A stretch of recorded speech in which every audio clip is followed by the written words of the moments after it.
gadi qabi kaamelu hin seena. Assalaamu alaikum warahmatullahi wabarakatuh. Kabajamtootaa fi daawwattoota hordoftoota koo akkam jirtu fayyaa keessanii annagaa godhe galata rabbii baga jiraattanii akkasumas immoo eessatti baddee maaliif baddee warri naan jettanii isinitti himachuudha gadhumaatti nagaa gaafadhu ka. Kam jirtu nagaa keessanii nagaa waaqayyo hunduma keessanii haa ta'u.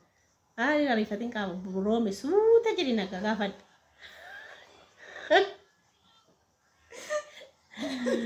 Maala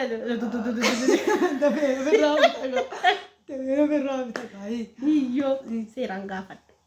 Akkam jirtu nagaa keessanii nagaa kootu gooftaa galatu nagaan hunduma keessanii haa ta'u.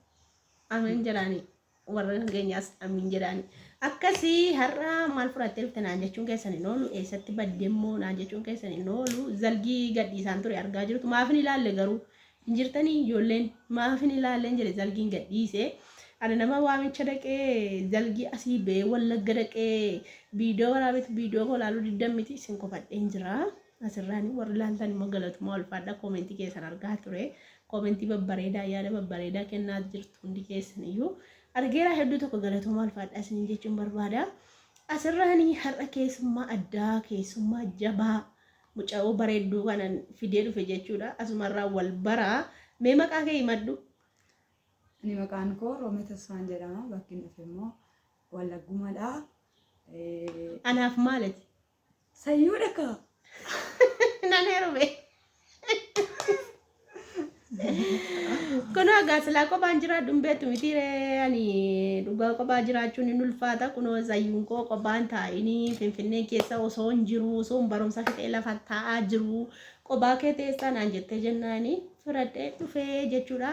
Ergasii kunoo ilma koo fudhadheen dhufe jechuudha. Dhugaa rabbii ilma koollee deeffadhee kunoo akkasitti beektu nama guddaa kana nama furdaa kana namni kabaja beektu baay'ee jaallata baay'ee kabaja sababa kanaati sodaa mannatti kennanii fudhadhee dhufe jechuudha. Kabajaan narkaa fuudhanii abbaan faan hin beektu kabajaan immoo fudhadhee dhufe jechuudha.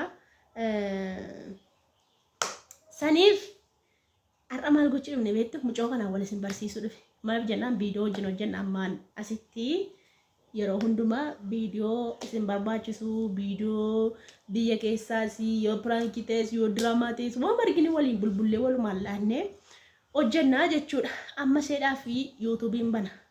Yuutuubiin see deemtanii sabiskiraayibii gootuu jechuudha. Hin guddistuu hin jajjabeessitu mucoo barattee fixxee mana jirtudha waan ta'eef carraa hojii hin deebinee fi ganuma eeggachaa jirti. Osuma eeggachaa jirtu amma kophaa teessummoo jettee na duukaa dhuftee. Saniif yuutuubiis maqaan Roomeedhumaan banate amman banaa fi inshaallah du'aa godhaa fi akka isheen guddattu maafitti dabbaramti waan ta'eef namni baratee fixee kolleejii kana baratee ganaa immoo waa meeqa egaa hojiin biyya keessaan cima hojiin mootummaa kun baratanii fixanii anuma seemaa yimii kana wayyaafumaa baratanii fixanii kunoo aggaa sadii guutuu immoo yuunivarsiitii immoo kolleejii jettanii yuunivarsiitii kolleejii sana immoo dhaqanii ol deebi'anii immoo quccanii mana taa'anii abbaa koo nuka gooftaan nu gargaaree kunoo hojii qabna qabdu hojii mana mataa keenyaa qabna hojii keenya hin beektu isaan immoo akkas ta'anii saniif jajjabeessuu qabna jechuudha dirqama. Maaliif ijoollee ijoollee wal bartii sammuun seellee firii ta'a sammuun cinqamuu dhiisee namni baratee hojii dhabe silaan cinqama yaaddaamtira cinqii kana keessaa baatee hojii gaafa yuutuubii kana qabattu hojjetaa mootummaa caalaa hojjetti jechuudha. Silaa yuutuubii hojjechuun dhugaa damoosa hojjetaa mootummaa argatu caalaa argatu jechuudha. Waggaa meeqa warra daftuun akkamii itti dadhabee hojjetee baratee digirii meeqa qabu caalaa warra yuutuubii qabutu argata. Dhugaa warra yuutuubii qabu hin beeku ammayyuu bu'aasaa. Beeknaa jechuudha. Warri hin qabne immoo ganaa barachuu dandeessu. Isheenis ganaa barattee jechuudha. Ammatu amma yuutuubii kana hojjetattee bu'aa isaa bartee jettee isaniyyuu hojii mootummaan barbaada jettee tiraanspoortii takka naqamtee nattu takka jimmaan nattu takka eessan nattu jechuudha. Caallumattee teessee yuutuubii ishee hojjetatti jechuudha. Saniif dhufne har'a jechuudha. Ani biyya galeef immoo beektu zalgiif hin galee garuu viidiyoo zalgii sana waraabeera kaawwan immoo waraabuuf naaf hin mijanne. Hojiitti biizii ta'aa turre ijoollee waldaa dhaqxee waraabdee naan jechaa turtanii dhaquullee nan ijoollee mannaa waraabee naa kennee jennaan gadhiifadhe malee waldaa keessa dhaqeellee waraabne ijoollee matu naa waraabee gadhiifadhe jechuudha. malee keessan jira garuu yorchisaan dhufa yorchisaan galanii dhannee akka gusgusachuu enneera. Sirbiin jiru isaan nama faarfatu akkuma isaatti tururruqanneerra jechuudha fakkeessineerra zalgii dhaqubannee saniif akkasitti turre egaa wallaggaanii meeroo meekoo ijoollee koo wajjin gaafa wal bartuu kan maatii sii ta'us dhufee maatii makootii ijoollee jaalalaa jira ijoollee kabajaa jira ijoollee akka kee barattee fixxeefaa hojii dhabaniifaa mana taa'anii deebi'anii biyya alaa deemantu jira ijoollee baay'eetu rakkinuma adda addaatiif biyyaa ba'ee jira rakkuma tokko kan aarsee biyyaa baasu ijoollee baratanii fixanii akka hojii dhabanii akka kee taa'an kanatu biyyaa ba'ee jechuudha isaan kana fa'aa jira.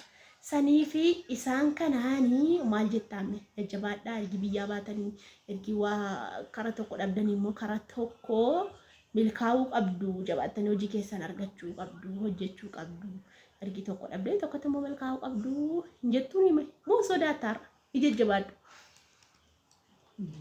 hin jedhu.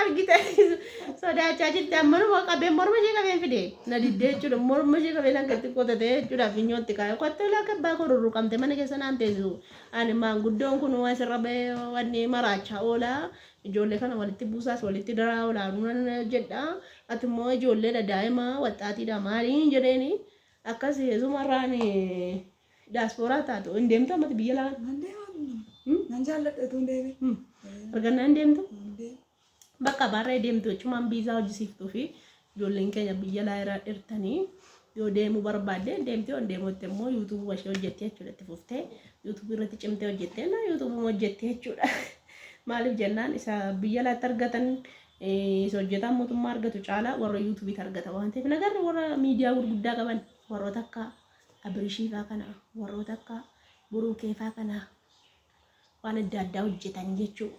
Jaartii isaaniitii wal lolanii isaan amma birrii guddaa argatu akka Itoophiyaatti isaan jedhee yaada kan birrii guddaa argatu mootummaa caalaayyuu kan argatu isaan malee yaadaan dhugaa rabbii maaf baay'ee kaffala waan ta'eef bi'uu isaanii ilaalamee kaffalamaa fi bi'uudha murteessaan akkaataatti namni si ilaalu kanaafuu jennaan amma isaanii hojii meeqa dhiisanii abbaa koo yuutuubicha albaasu jechuudha saniifuu jennaanii yuutuubii seeraan hojjettee waan biyya rabaa deemtuuf hin qabdu jechuudha warra achi jirtan iyyuu galtanii hojjechuu qabdu dhugaa rabbii keessumaa ijoolleen biyya rabaa jirtanii hojii madaamii hojjechaa daataa kan madaamiitti fayyadamtu waan ta'eef yeroo itti firii qabdanii yuutuubii babbanadhaati saatii guuttachaa deema seera yuutuubii barachaa deema maaliif jennaani gaafa biyya galtanii namni yuutuubii qabu nama bakka suuqii guddaa isa qabu magaazina guddaa tokko qabudha bakka seeraan galtee hojii gootettee irratti hojjettee jennaani sirriitti isinii kaffalaa jechuudha. Kanaafuu jajjabadhaa isinillee warri biyyaa baatanii jirtanii kaayyoo keessaniif jedha daataa tola fayyadamtu waan ta'eef yeroo keessan hin gubnaa tiktookii ilaaluu feesbuukii ilaaluu waan adda addaatti yeroo keessan gubuurraa dirqama yuutuubii banattanii isatti yeroo keessan gubuu wayya isatti biizii ta'uu isinii wayya dhugaa rabbii akkasii viidiyoo baay'ee hin haasofnu inshaalaayitii guyyaa bira walitti deebinaa waan adda addaatiin jechuudha. Kanaaf sayyulee koo kannaa jajjabeessuu qabdu yuutuubii nan banaa fi hin argitu subscribe godhaafiitii jajjabeessaa isiniin jechuun barbaada. Akkasi meedhaamsa dhaamtu qabdaa yeroo meeku silaa haaraa dhagaanaa sobtu ziippiitti keewwamee jira maan godhaa miti kuma saattaa sobsiifna malee rakkoo guddaa hin kolfin maal kee qabu maa kofaltu gofalteedha dhugaa sayoo. Akkasi warra zargii mushurraa gattee dhufte gana duuba mushurraa dhiistee qorii nyaachuu dhiistee dhadhaa abbuuquu dhiistee marqaa nyaachuu dhiistee na duuba gusettee dhufte qophaa kee hin deemtu atunuu ettee dhufte kabajaan dhufte erga obboleessa keenyaan adda baate immoo kabajaan atu mani keenya dhuftee naan jettee na duuba dhufte rabbiin isee eebbisu silaa qophaan taa'u akkasi ilmi kiyya immoo na dudduuba teessee qofalti. Akkasii baay'ee naasofnu waan dhaggeeffataniif guddaa tokko galatoomaa baay'ee.